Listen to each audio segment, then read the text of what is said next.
Hai semua, kembali lagi di channel aku, No Official. Gimana kabar kalian? Semoga kalian semua dalam keadaan sehat ya. Di video kali ini aku mau ngebuat video tentang budgeting. Dan kebetulan bulan Agustus, tandanya aku mau buat budgeting di bulan Agustus. So, tonton video aku sampai habis ya.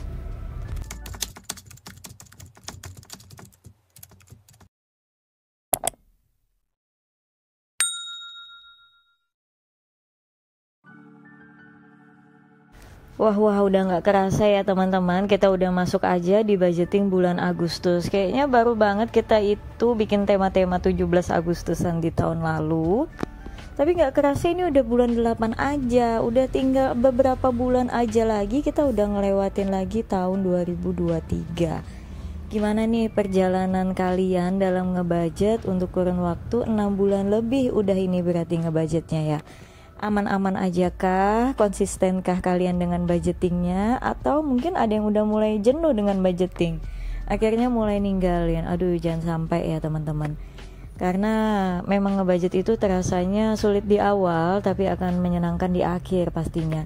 Walaupun gak akan pernah ada akhirnya, kalau bisa sih gak akan berakhir ya kita ngebudget. Jadi memang kita rutin budgetkan setiap bulan sampai mungkin usia kita nanti, entah sampai kapan ya kan. Karena ya memang di perjalanannya itu ternyata budget itu sangat menyenangkan. Hidup dengan tertata itu sungguh sangat menyenangkan teman-teman. Apalagi yang ditata ini masalah keuangan, jadi mempunyai dampak yang baik. Kita nata baju secara rapi aja di lemari rasanya seneng ya kan. Apalagi nata keuangan bisa jadi rapi. Wah, itu senangnya luar biasa deh teman-teman. Jadi jangan sampai menyerah ya dalam ngebudgetingnya ya. Yuk semangat yuk. Untuk temanya di bulan Agustus juga kembali simple-simple aja. Bagian atas aku tulisin untuk tema budgetnya yaitu Agustus budget, tapi aku singkat gitu tulisan bulannya karena memang gak muat ya kan. Baru bagian bawahnya aku kasih tempelan-tempelan aja. Dan untuk di bagian pos-pos aku bikin kotak-kotak gitu aja. Dan nanti bakal aku bikin itu 4 kotak ya. Mulai dari 3 kotak teman-teman. Mulai dari kolom saving, kebutuhan dan juga kewajiban ya kan. Nah, kalau aku yang sering aku bilang, aku nggak punya penghasilan tetap, jadi aku nggak pernah tuliskan pendapatan atau income aku itu berapa di setiap videoku yang sekarang ini. Karena kalau dulu masih kerja, aku selalu buat ada 4 kotak, yaitu untuk kolom income dan untuk kolom pengeluaran serta saving. Nah, tapi karena sekarang income-nya itu udah nggak jelas berapa setiap harinya, berapa setiap bulannya, makanya aku nggak pernah masukin. Yang jelas aku cuma masukin untuk savingnya, untuk kewajiban dan juga untuk kebutuhan. Saving juga aku masukin yang nilainya kecil-kecil aja. Untuk saving yang lain itu nggak aku masukkan di video ini, karena untuk saving yang nilai yang lain yang aku masukkan ke rekening tabungan khusus itu juga nominalnya nggak menentu, tergantung pendapatan atau omset aku setiap bulannya teman-teman. Jadi aku nggak bisa tuliskan secara pasti di sini ya kan. Nah, ini untuk di bagian pertama kotaknya itu aku bikin antara 2 kotak gitu istilahnya, kayak ada kotak di atas, kotak gede dan juga ada kotak kecil ya. Ide-idenya aku bikin ini dari Pinterest ya teman-temannya. Jadi kalau buat teman-teman yang pengen ngebudget dengan gambar-gambar kayak gini, kalian boleh nih cari ide-ide itu di Pinterest teman-teman. Di situ banyak banget tentang bullet journal, mulai dari yang simple sampai yang susah. Kalau kalian jago ngegambar, pilih yang susah aja, karena yang susah itu lucu-lucu banget sebenarnya. Tapi akunya nggak bisa ngegambar. Bikin kotak yang lurusan gini aja aku belok-belok teman-teman, nggak bisa lurus. Jadi aku selalu pilih yang simple aja, biar agak ada hiasan-hiasan dikit lah ya buku budgetnya, biar nggak ngebosenin kalau yang dilihat. Dan juga jangan lupakan stiker itu yang selalu aku bilang adalah penolong supaya buku budget kita terlihat cantik walaupun kita nggak bisa ngegambar. Nah, di bagian pertama di sini untuk kolom saving teman-teman. Di bagian kolom saving juga masih sama aja ya, ada 3 budget yang aku isi, yaitu untuk saving untuk challenge tabungan, yang kedua untuk reksadana atau investasi, dan yang ketiga adalah sinking fund yang gak pernah aku pakai, kecuali yang satu sinking fund gue ada 2, ada skincare dan dana darurat. Skincare yang memang kadang aku pakai karena itu memang sinking fund yang akan terpakai, tapi kalau dana darurat alhamdulillah belum ada terpakai sama sekali. Untuk challenge di situ aku budgetkan 200.000 setiap bulannya, terus untuk reksadana itu 150.000, dan juga untuk sinking fund-nya itu aku isi 200.000 teman-teman. Nah, jadi untuk bagian saving itu aku setiap bulan menyisihkan 550.000 dari total pendapatan aku setiap bulannya untuk aku tabungkan untuk ketiga kategori saving itu. Untuk saving terserah teman-teman ya, mau isi apa aja tentang tabungannya. Boleh dijadiin buat tabungan sinking fund, boleh tabungan yang kecil-kecil yang kayak 1.000, 2.000, 20.000, atau tabungan khusus di buku tabungan juga boleh. Pada intinya bagian saving yaitu kalian tulis paling pertama ketika kalian ngebudget. Karena yang harus diingat, saving itu kita lakukan di awal, bukan menunggu sisa uang. Karena kalau kita menunggu sisa uang kadang nggak bersisa ya kan. Jadi sisihkanlah di awal, entah 5%, entah 10%, kalau bisa 20, 30, bahkan kalau bisa 50% itu jauh lebih baik. Tapi sekecil-kecilnya itu 5% oke lah ya teman-teman. Jangan sampai nggak ada 5%, 1%, nggak ada 1%, setengah persen. Pokoknya harus ada yang kita tabungkan setiap bulan.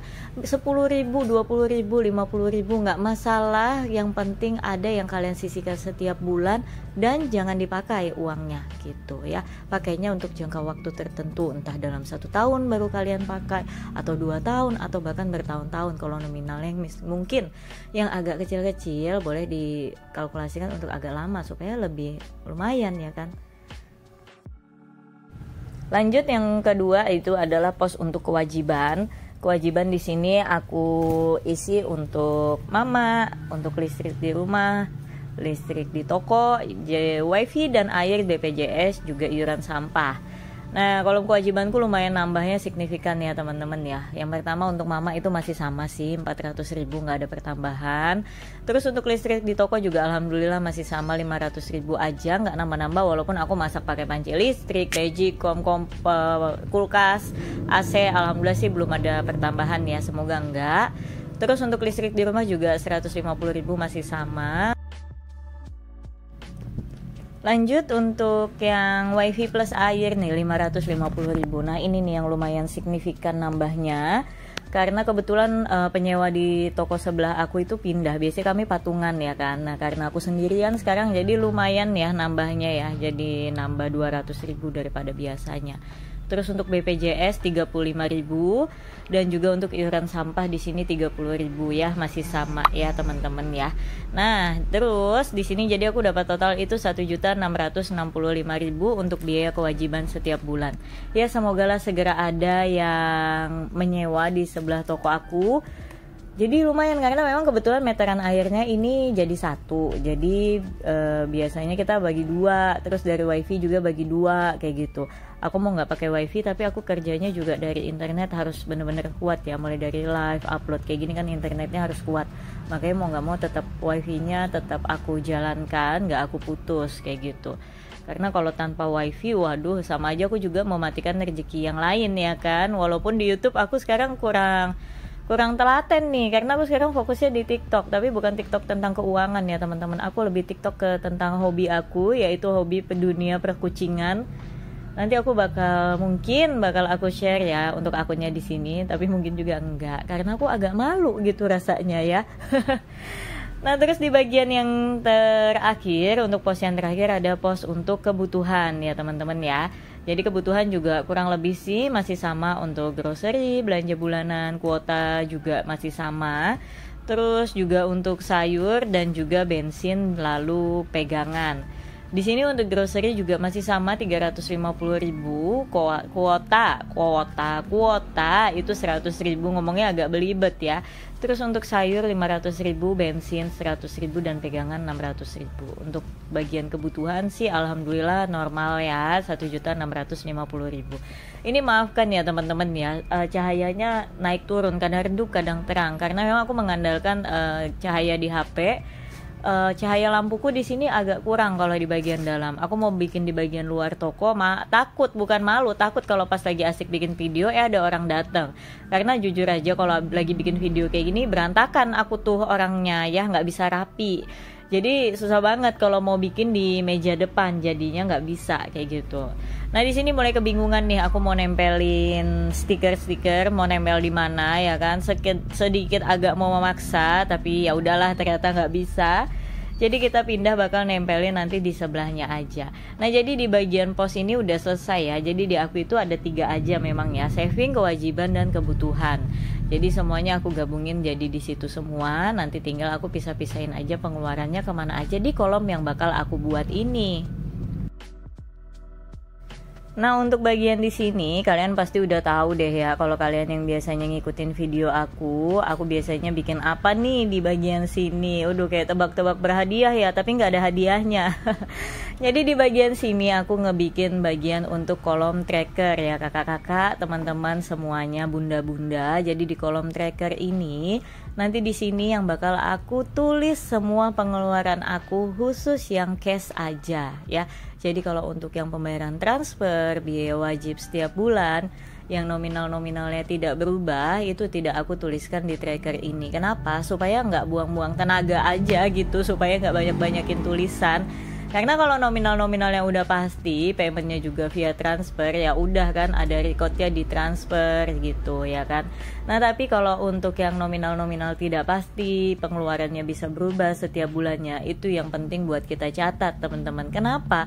Supaya kita tahu nih dia di bulan ini dia naik atau turun nih ya kan untuk pos yang itu gitu. Kalau untuk turun syukur alhamdulillah, berarti dananya masih bisa ditabung untuk sisanya itu dimasukkan ke challenge tabungan ya kan.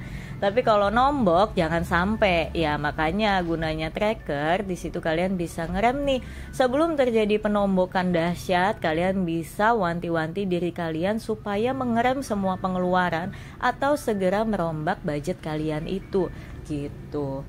Jadi ngerombak budget itu sih nggak masalah ya teman-temannya. Kalau memang dia penting nih harus dilakuin supaya keuangan kalian tetap stabil, nggak ada istilah gali lobang tutup lobang kayak gitu. Boleh dirombak di tengah perjalanan atau pakai sistem substitusi. Jadinya budget yang mana yang mungkin masih nyisa lumayan banyak, yang mungkin masih bisa ditekan, bisa kalian alihkan ke budget yang mungkin udah menipis dan itu tidak bisa ditekan lagi karena mungkin untuk biaya makan atau untuk biaya transport bekerja. Kalau mau ditekan nanti bisa-bisa nggak kerja ya kan.